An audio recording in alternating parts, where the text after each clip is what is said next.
Hi, this is Michael Johnson, and this is Conversations. Now, today we have someone real special with us, but before we get started, I want to talk about the Herbalife Family Foundation just for a second. You know, Mark Hughes founded the Family Foundation with the idea to help children at risk throughout the world. Since 1997, when Mark started the Casa Herbalife program in Rio de Janeiro, Brazil, we've had the good fortune to reach out to over 50 orphanages throughout the world to create the Casa Herbalife program. We're very proud of this. It's part of our image, which is really something that's special to us. You know, when I speak around the world, I talk about our products, our business opportunity, the building of a wonderful brand, use where talk, our Herbalife, and our image. And the image part of our company is what we do to give back to our communities. It's in our vision, mission, and values. We feel very proud of it, but we think it's a very important part of what we do here at Herbalife. We don't think any company can live righteously in today's world without giving back to their communities. So today I have a very special guest with us, a gentleman who comes to us from both Orange County and South Africa, Orange County here in California, and South Africa, where he started the Acres of Love program down there. And Acres of Love is an orphanage, and it's now many orphanages, and I'll let Ryan tell the story here in just a second. But it encompasses a Casa Herbalife program. We were touched in 2006 when a group of us went there along with the Chairman's Club and Founders Circle to Acres of Love in Johannesburg, and we were touched by the children, the outreach, what they do, and I'm going to, of course, let Ryan Audagnotti, and I hope I get that name right. Ryan's a great guy. You'll feel his wonderful personality in just a minute. But welcome, Ryan, to Conversations. Thank you, Michael. It's a real pleasure to have you. With that long warm-up, you probably got a little idea of where we're going today.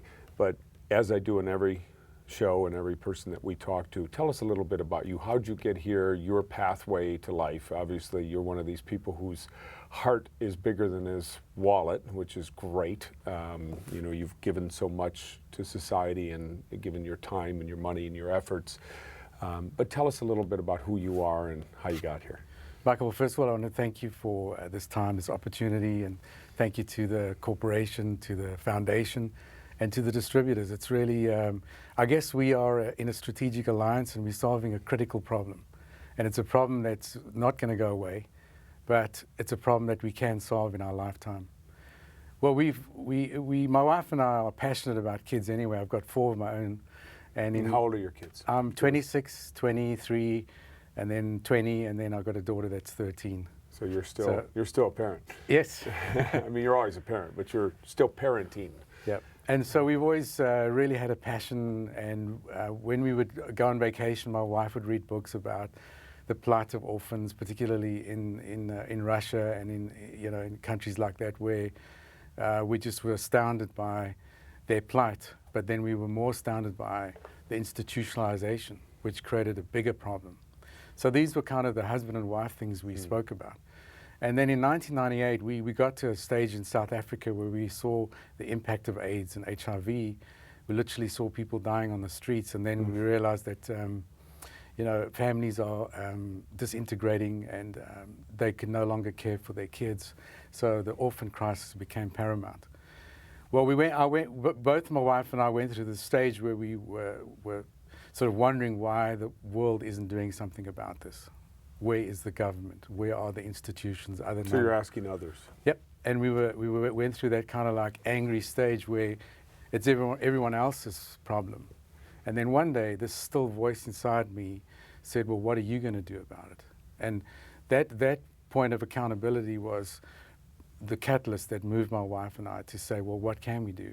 You're living in South Africa at the time. Right. No connection to Southern California at all. So this is back in the 90s. Correct. You grew up in South Africa. Yes, I grew up in South Africa.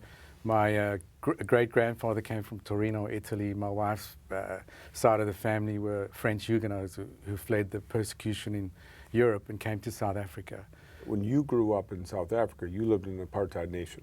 So you saw the side that was not as positive as you'd want it to be. Correct, but we lived in the bubble. You know, when we went to school, we didn't connect the dots. When we went to the beach, we saw the signs, whites only. And we were told that black people don't swim in the ocean because they can't swim. They don't like the water. And when you look at all the textbooks and the newspapers and the indoctrination that went on, we were living completely in isolation to the reality of life in South Africa. When did all that break down? It broke down probably just before they released Mandela. South Africa reached a point where it was on the edge. We saw, you know, the civil war coming. And how old were you when Mandela was released? I was, it was 1994. So you were a man. I mean, you had lived, worked, educated in South Africa, and then the world changed dramatically. It dramatically changed. I mean, we were in the financial planning field, and there was a lot of fear. The currency completely collapsed. People were moving their money, their wealth out of the country. There's enormous fear. I remember you couldn't go to a restaurant and not overhear a conversation about the bleak future that was there, and a lot of fear. And people just were not well-founded fear. No, but you know, a lot of it was propaganda. Bombs were going off in the street, and we were told it's the communists and it's you know. Meantime, it was internally orchestrated to bring division in the country and put the ANC in a bad light. These are all the things that we discovered after the fact. Right. Even after they released Mandela, there was a very rocky stage. There was talk about complete nationalization. And I remember the big business leaders getting together with Mandela, and then he came out and said, no, they're going to continue with capitalism, and which is really incredible, because you look at our economy now, we're really a beacon. Tourism is the biggest industry now, above gold and above diamonds. And isn't that great? It's tremendous. So let me move you forward then. So your wife and you see this plight in South Africa. You see this AIDS epidemic out of control. You see children of AIDS down there, and what happens? You start to blame everyone. Blame everybody, and then you start to take action. What can we do about it? And so the little we had, we read this book called Acres of Diamonds, written by Dr. Conwell, and Dr. Conwell started Temple University in Philadelphia and the Temple Hospital, and he came out of the Civil War. What I loved about that book was he said that I had a dream to start a hospital, but all I had was one patient and one nurse. And he said, but I started my hospital. So my wife and I said, well, we have a dream to help and rescue these babies. What do we have? We had a home that we were renting out. We had sufficient cash flow in our business, so we could actually hire. And we went to the government. We asked them for permission. We got a license. And literally my son, my wife, and friends of ours went to a hospital where there were 50 babies abandoned in a ward there. Explain abandoned. I mean... Moms came in that couldn't afford to even have abortions, gave birth, and left them in hospital. And walked away. So there were 50 babies in this ward. And the social workers, because in South Africa, the government social workers can only rescue. Our social workers can't go in and actually rescue. Which sometimes is just heartbreaking, because we know of situations and abuse going on, but we can't be proactive in actually dealing with that. But so they had 6 babies ready with paperwork, and we walked out of that hospital with 6 babies. So to where? To my home. And, so and we're sitting in the home that I've been to. No, that was the home we were living in. The home that you went to was the home that we originally built that we were now renting out. So the tenants moved out. We put in bunk beds, but the 6 babies came from hospital into the home that I was living in. So you can imagine, these are 6 black babies, and we are about 10 Caucasian folks sitting there looking at each other thinking, what are we doing? What have we let ourselves in for here? And you're in a upscale neighborhood. And we're in an upscale neighborhood. And the neighbors? The neighbors were incredible. They marveled, and in fact the neighbors became volunteers. The neighbors became adoptive parents. So you opened up their hearts too. Yep. The Acres of Love has a better meaning, a bigger meaning than just the book. A friend of mine said, well, what are we going to call this work? And I distributed this Acres of Diamonds book to everybody, and they said, well, why don't we call it Acres of Love? And that's how we actually said, okay, that sounds good. So from this suburban home, we'll take you from this, you brought in 8? 8, yeah.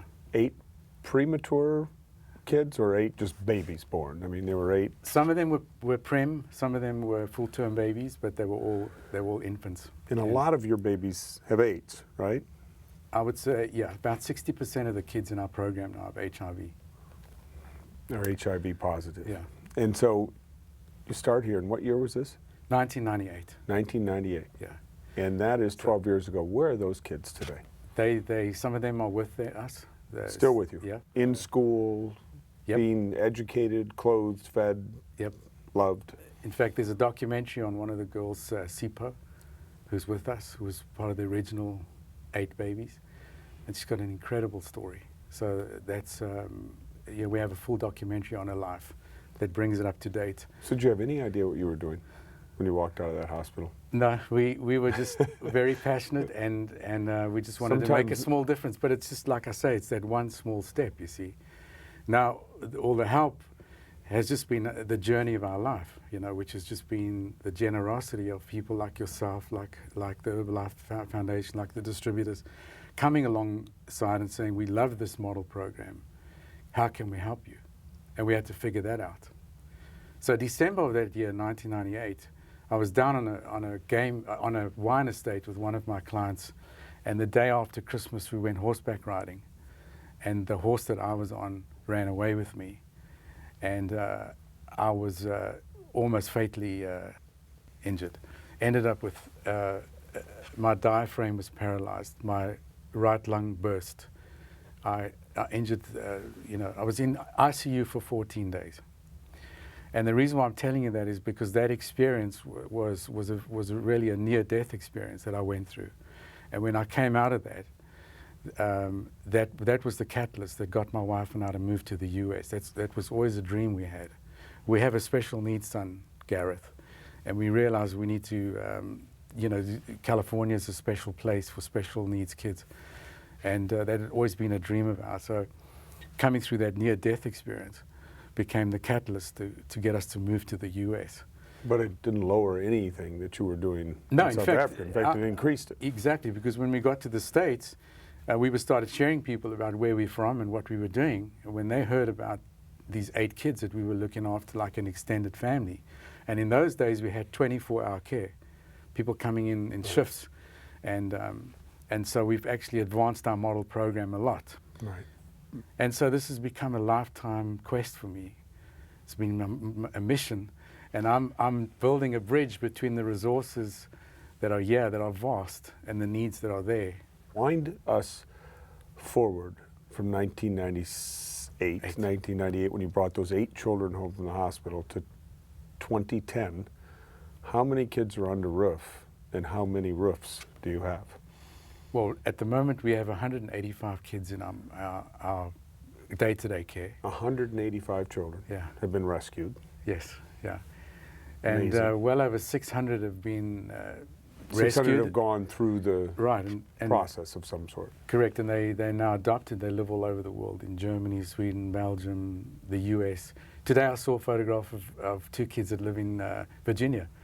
And the boy was in a full baseball outfit. He was practicing. You must get the most incredible letters and emails and whatever of any human being on this earth, of gratified people who you've saved their lives.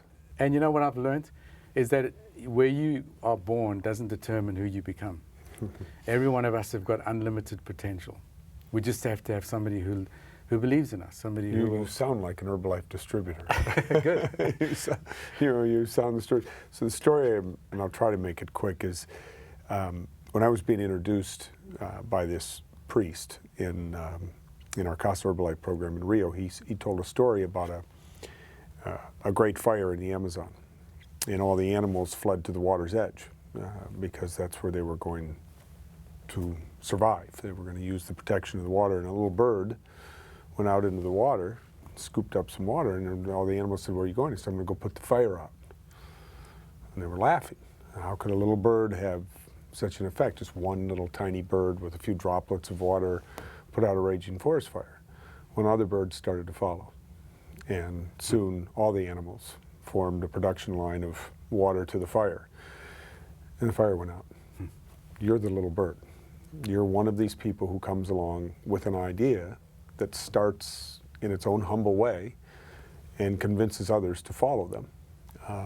We see this day in and day out in our business world. We see a distributor who, signs up to become an Herbalife distributor, and that person has in their mind that they're going to help people with nutrition. They're going to help people lead better lives. It could give them some financial independence, start small, hopefully get big. And what you've done is the same story in the image side of our company, which we're so proud to be part of you. Are there other little birds coming along? Are there other people that you can see doing these type of things around the world? Can you give us faith and confidence that the lessers are being taken care of by the mores? Yes, I can. And I've got great optimism. Look, first of all, I believe there's unlimited help. Actually, right now, we live in a very interesting period in history. I mean, financially, there's unlimited funding. And if you look at technology and how the world has become flat, and our ability to travel and to integrate, it's just really, really, I'm very optimistic. So Ryan, what's next for you? What do you see? Do you see Acres of Love with 500 kids, with 1,000 kids? I mean, what is the dream? Well, the dream has always been 1,000 homes. And we're now scaling up our model and the replication of our model program to where we are establishing a region, which is 5 homes. So we can, we used to buy 1 home at a time. Now we're going to just go in and buy 5. So that means we can spread out nationwide. Right. We are very optimistic that we'll reach that goal in our lifetime. Right now there are 2 million kids that have got no parents. In Africa? In South Africa. In South Africa. 13 million in sub-Saharan Africa.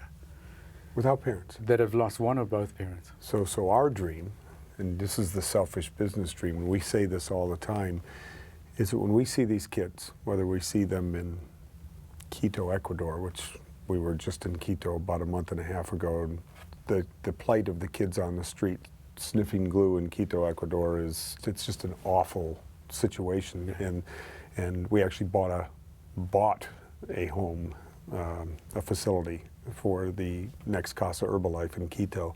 They had a 1-bedroom facility with 20 kids in it. If you can imagine, from what you know, managing that.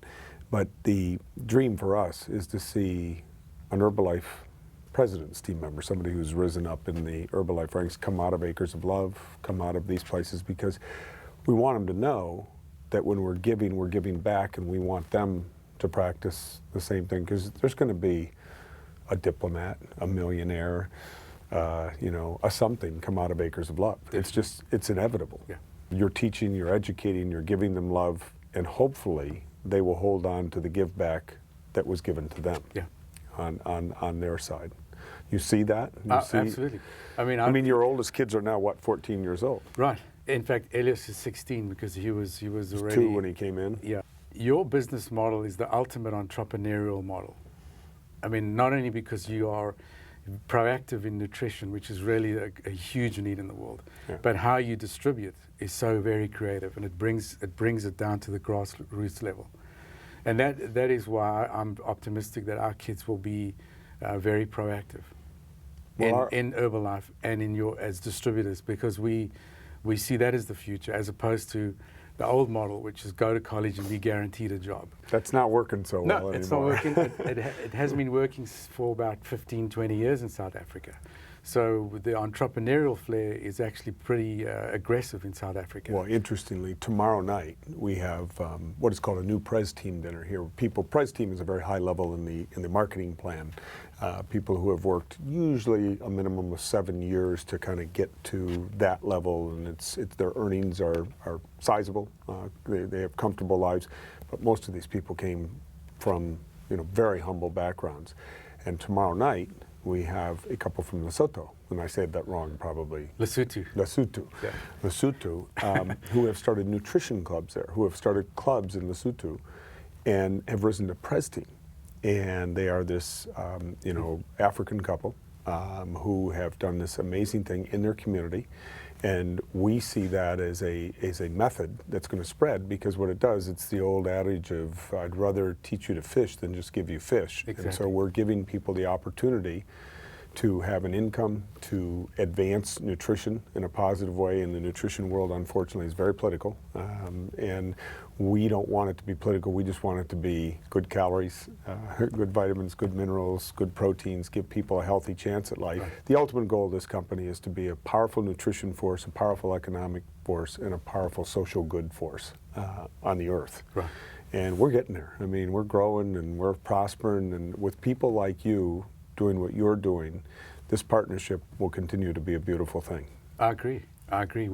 We're at the front lines. We're able to go in and proactively solve the problem of really what is just a bottom line socioeconomic disaster. That's really, when you look at the plight of orphans and abandoned kids around the world, because that is our niche, then the root problem for that is the lack of opportunity, socioeconomic. And so Herbalife solves that problem through your business model, but also through the opportunities you're creating at the grassroots level. So there's a lot of synergy, and I agree with you. I think it's a complex problem, but we can solve it. Well, keep your ideas coming at us. It's been fabulous to have you here. You know, I don't know if you all can feel this guy's heart and see the twinkle in his eye, but you know, my mother's adage was, to those who are given much, much is expected. And I heard that maybe every day in my life, maybe twice in some days. Sometimes sitting on the stairwell with a finger in my face, I heard that. But it is really wonderful to have you here. It's wonderful that you're part of the Herbalife family and that we're part of your family. That Acres of Love has done an incredible thing and continues to do incredible things to change people's lives. And that's what we're doing here at Herbalife. So if there's any legacy that this management team is going to leave, is that we're going to make a difference in Africa. And I'm not leaving here until we do. So thank you. I'm very grateful for that. Thank you. Thank you very much. A pleasure to have you. Thanks, Michael.